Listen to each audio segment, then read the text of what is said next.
big wide open meadow, and that was from about 10 years in the same house, kindergarten to 8th grade.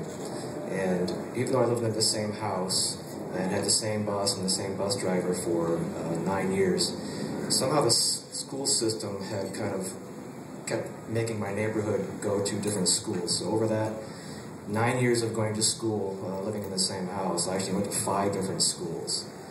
So you're always reintroducing yourself to the local people. And as an only child, I kind of lived in my head anyway, so it didn't really matter to me because I kind of brought my friends with me, having many voices in my head. So the glass half empty view of this is one, of course, of isolation. You're having to reintroduce yourself to people. They've grown up together. You're kind of the new guy. But the glass half full version of this, of course, is independence. I wasn't subjected to the hierarchy that had already been established with all these kids that grew up together, knew all of their faults, their flaws, whatever they've done wrong, whatever they've done well. I wasn't subject to that. I wasn't pigeonholed into the established social order. So in this way, I kind of ended up, every time I had to make a decision, it was important. I could rely on my own instincts. I could rely on my 3 voices, my head, my heart, or my gut. Just kind of make decisions from that place, and not having to listen to, they might have some valid opinions, but the other kids, they had different circumstances, they had different influences, different experiences than I did. And I had to trust the ones in my heart. So it was this kind of circumstance that kind of developed in me that sense of instinct, and it taught me to trust it, which is really important, to trust your instincts and trust your intuition. No outside noise can penetrate a solid sense of self-trust. And it's really important to remember. In 1993, I had this really crazy dream. I dreamt that I was flying over a vast desert. I was kind of upright, almost like I was strapped to a hand truck or a dolly or something kind of odd. But I'm flying through the air over a desert. And eventually it kind of came over a crest into not really a canyon, but more like a valley. And I ended up kind of hovering over this small town on the side of a hill. And as I turned toward the west, I could see in the distance a very vivid, like, lucid dreaming kind of dream. And in the distance I could see this wave, a huge wave cresting and just completely annihilating this large city on the horizon. And it wasn't until about a month later that I got a package from a friend. My friend, late great comedian Bill Hicks, sent me a cassette. He was in the middle of editing this his 3rd piece of work, and there's music involved, and he had some questions from me of whether it was fitting with the comedy or not. It was called Arizona Bay. And of course, I immediately then, the dream came back, and I was like, oh. I wasn't really sure what the town was, because I spent time in Phoenix, and it didn't look anything like the dream. But I knew that was definitely Los Angeles getting its ass kicked. So it was a couple years later, I was discussing this with a friend. I knew it was Arizona as well. I had an idea that this has to be Arizona, but it's not where I've been. And a couple years later, I was speaking with a friend about it. It came up that he actually had lived in Arizona, and he said, I think I need to take you on a little trip. So we planned a trip in mid-95, and we drove north, and as I came over the crest into the Verde Valley, my heart started to race, because it was very familiar to me. And by the time we got to Jerome, I thought I was going to pass out, because Jerome was that little town. And I got there and I said, this is that place in the dream. This is absolutely where I'm supposed to be. And the voice in my gut and my heart and my head were practically screaming in 3-part harmony that this is where I'm supposed to be. And I know you felt that if you've ever met your soulmate and you guys have connected, you know. No one has to explain it to you. No one has to talk you into it.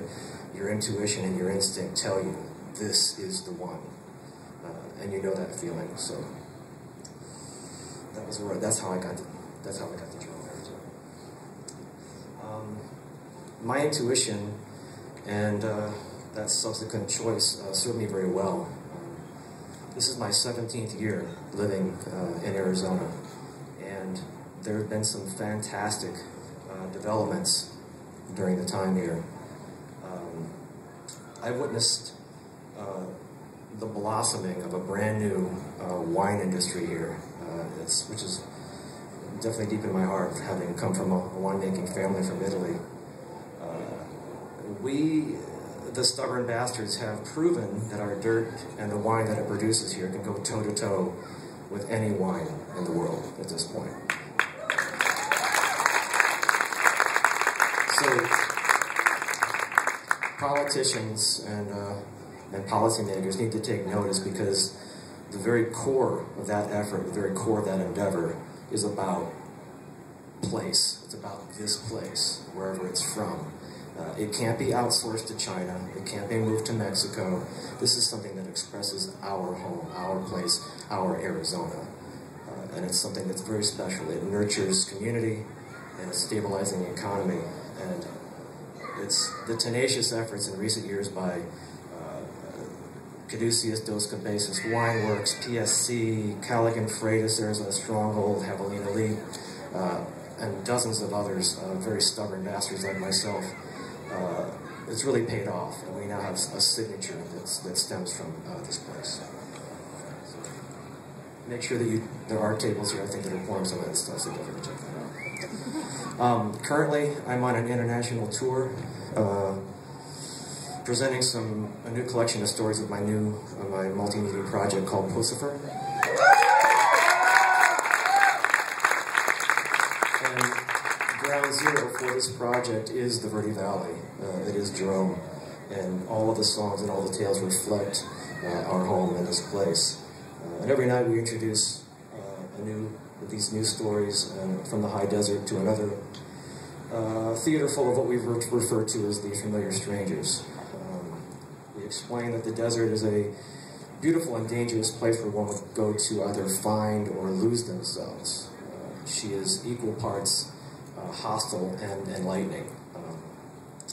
And she has no patience for the casually invested, the fence riders, or the weak of character. Here in the desert, you either get your hands dirty or you become food. That's the fact. Part of our message during these performances centers around sustainability and how it pertains to and intersects with survival. Intersects in a way that metaphorically vaporizes terms such as entitlement and phrases that begin with I deserve. So globally speaking, these words can't exist in our vocabulary if we're gonna weather this current storm, this economic and social mess that we're living through right now. We, the strong, the self-starting, forward-thinking individuals, we have to be willing to work harder than we have become accustomed to, and do it for less, basically. And I'll say that again just so it really sinks in. In this day and age, you have to understand that it's time to work harder for less. And otherwise, we're not going to get through this. So you have to understand that.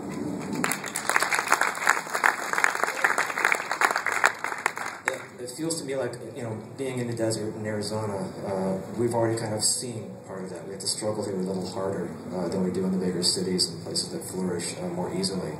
And this centennial celebration is definitely evidence of that. Those people who came before us, the reason we're acknowledging this is because the people who came before us, they understood that. Work harder for less. So that's why we're kind of honoring these people. That's what this celebration is. And it's also about us stepping up in this new age to honor those people and work harder. Not only as individuals, because individually, we can do okay as an individual, but we kind of have to do it as a group as well. So we have to figure out a way to work together,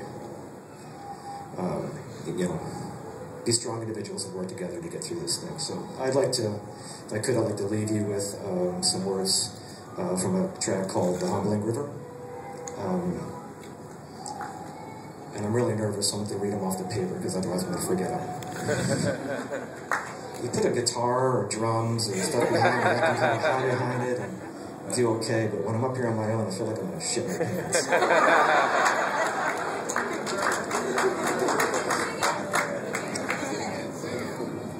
Yeah. Whitney Houston, I am not. Too early?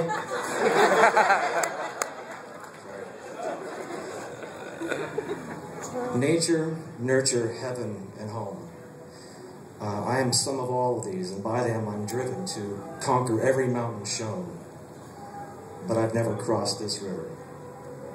I've braved the forest and I've braved the stone. I've braved the icy winds and fire. I've braved and beat them on my own, but I've never been able to cross this river. So, angel, angel, what have I done?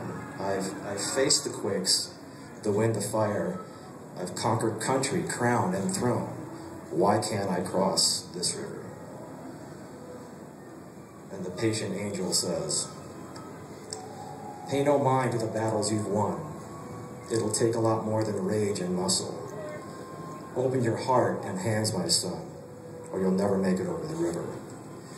It'll take a lot more than words and guns, and a whole lot more than riches and muscle. The hands of the many must join as one, and together we'll cross the river. Thank you.